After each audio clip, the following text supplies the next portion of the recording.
Assalamualaikum warahmatullahi wabarakatuh. Salam sehat, salam tangguh. Saya Muhammad Mahfud Sidik dari Kabupaten Banyumas akan melaksanakan uji kompetensi operator radio komunikasi yang diadakan Lokacapti. Rekan-rekan sekalian, sebagaimana yang kita ketahui, pemerintah telah mengatur dalam hal penggunaan frekuensi, di mana secara umum frekuensi diatur menjadi dua, yaitu UHF dan VHF. Frekuensi UHF diatur menggunakan frekuensi 330 sampai dengan 400 MHz, sedangkan VHF diatur dalam frekuensi 30 sampai dengan 300 MHz. Di Indonesia terdapat dua organisasi yang menaungi penggunaan amatir radio, yaitu RAPI dan ORARI.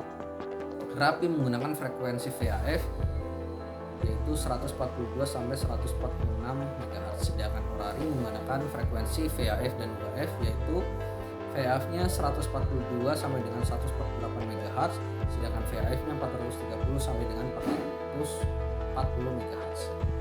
Dalam penggunaannya terdapat izin lisensi, yaitu dalam RAPI menggunakan izin lisensi yang bernama IKRAP, yaitu izin komunikasi radio antar penduduk. Kemudian ORARI menggunakan izin lisensi yaitu IAR, yaitu izin amatir radio. Rekan-rekan sekalian, selanjutnya adalah tentang etika komunikasi radio. Yang pertama, kita harus sadari dan pahami betul bahwa pentingnya mendapatkan izin lisensi dalam penggunaan frekuensi, yaitu kita dapat memperolehnya dari RAPI maupun ORARI. Dan yang kedua adalah kita harus mentaati penggunaan frekuensi yang telah ditetapkan oleh pemerintah.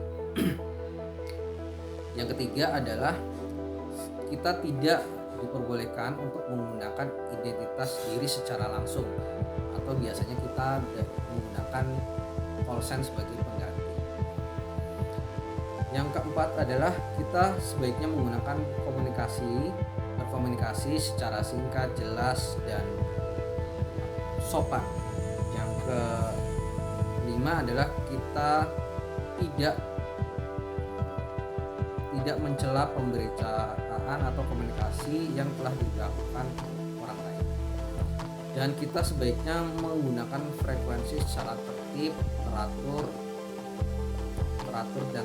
dan bergantian. Selanjutnya, kita harus mengerti dan pahami tentang kode-kode fonetik yang diatur dalam penggunaan radio komunikasi, baik secara nasional maupun internasional maupun nasional.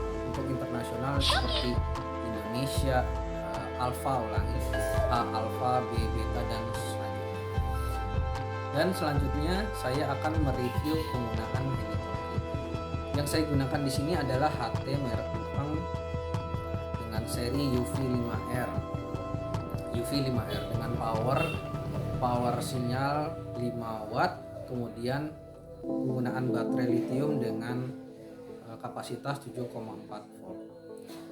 Dalam HT ini terdapat bagian-bagian, yaitu di sini ada tombol powernya, kemudian di bagian samping di sini ada penggunaan call, ya, kemudian PPT atau dengan singkatan dari push to talk, ya, kemudian MONI untuk mengecek jaringan sinyal.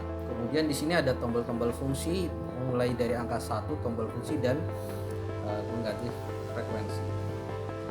Di sini HT ini menggunakan dual band, yaitu VHF dan UHF.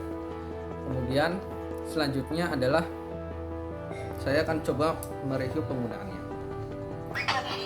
Pertama, kita menyalakan HT di tombol powernya. Kemudian di sini ada sinyal frekuensi VHF dan UHF.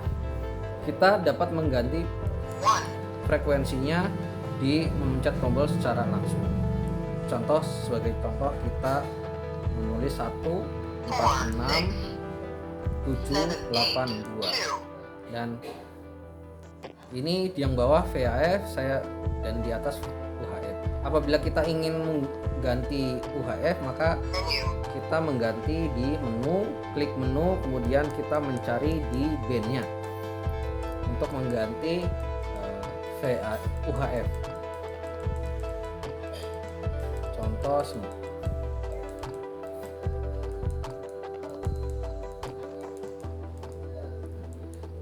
Ini ada di sini ada tulisan VAF, kemudian kita bisa ganti. Kemudian kita klik panah atau atas atau bawah, maka ini secara otomatis akan menjadi UAF. Kemudian kita klik menu kembali dan maka menu yang kita exit, kemudian menu akan otomatis terganti menjadi VAF.